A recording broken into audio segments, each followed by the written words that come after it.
Isa esioto kakala taurella he punga ponua heinga no siene ala heila lakota punga tata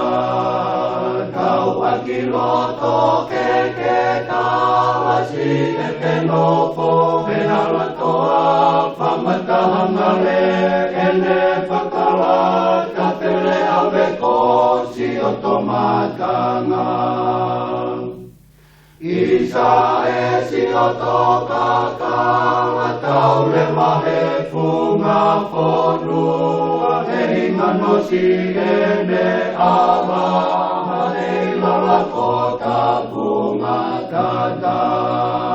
kau akiloto keke talasi etenopo hehalatoa pamatahangale ene pakala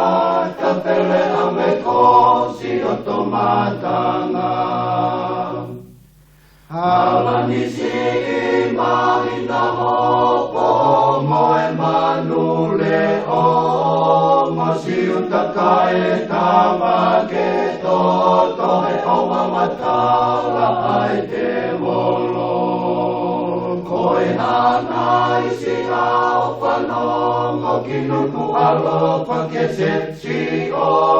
tuku mai sine kumana trusi palahola oe pangataku halani si maina hopo moe manule o masiutakae tamake totohe oma matala aite molo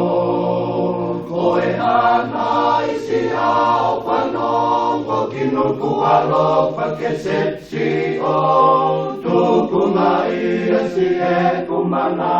tusi palahola oe pangataku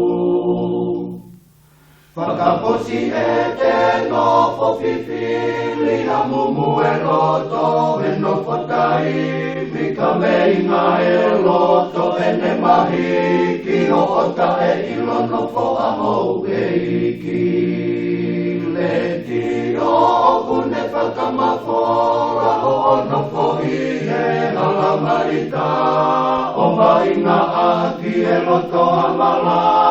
tu tai te mo tau wala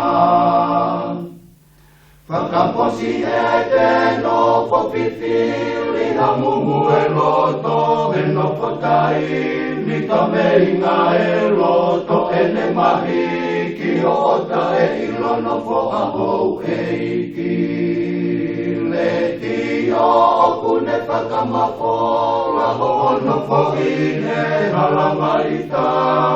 O ainga aki e loto hamala